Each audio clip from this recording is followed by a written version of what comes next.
Hi there, day 5 of Living La Vida Yoga. Sorry this one's a bit late today, but last night I took my son to the Natural History Museum in London. We went to this event that they do once a month called Dino Snores, where you get to sleep over in the Natural History Museum, in the halls of the museum, and they do all these amazing activities and stuff like that. And what was reflected back to me, not only through my interest in natural history and the natural world, but it reminded me last night of some of the sutras that I've been learning about in the Yoga Sutras of Patanjali. These are like 4 books of threads. Sutras are threads of information, I suppose, like guides towards living a fully realized conscious life. And taking yourself from a psychical existence, living in your mind, into a fully conscious and aware state. And in book 4, one of the sutras says that everything on this world has been placed here for man to be able to gain consciousness through it. So everything in the world is here for us to be able to learn a lesson, to be able to find out something about ourselves, to have something reflected back to us. And this morning when we were at the museum, they did like a live animal presentation at the end.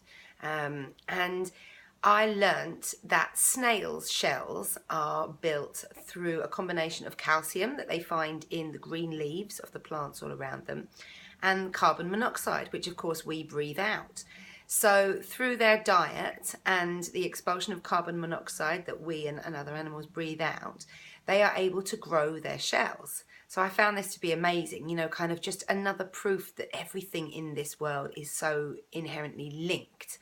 And then I also found out today that spiders, although we call them arachnids, actually, which comes from the letter 8 in Latin, they actually have 10 legs, because they have these 2 extra legs at the front, which they use to sort of draw their food in towards their mouths.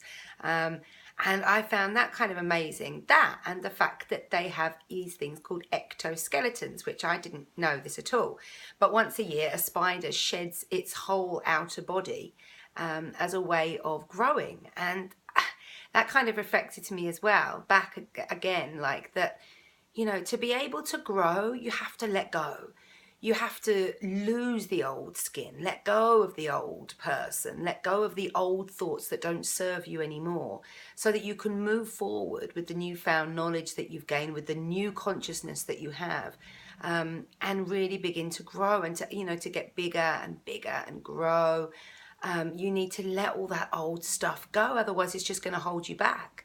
And I thought that was kind of, amazing how these sutras that I'm studying and that I'm a little bit obsessed with at the moment, like I'm listening to them audially, I'm reading them in the books, and I'm kind of, making notes alongside them about what they mean to me, like listening and reading and working out exactly what it is that means to me, what the thoughts are that conjures up in my mind, what is the message that I'm taking from those sutras, because of course we all read everything differently, we all take in everything differently.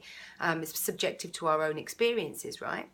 So I thought that was really cool. Like, I really loved that, because it made me feel like, with the snails, it made me feel like, yeah, we are all interconnected. Everything on this world is here specifically for a reason. You don't get to that level of evolution in so many billions of living creatures, us included as well, through not having interconnection and through not learning all the time, and that's key for me, is the learning. And then to be able to find out that, again, like I always thought that spiders had 8 legs. Now I found out they've got 10. Then I find out that they don't have skeletons like we do, or bones or anything like that. They're ectoskeletal, which means that their bones, their structure is on the outside. And to be able to grow, they have to crack off that old skin and move forward.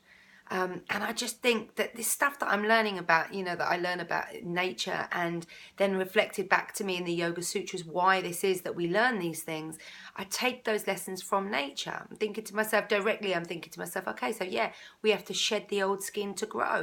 Spiders teach us that.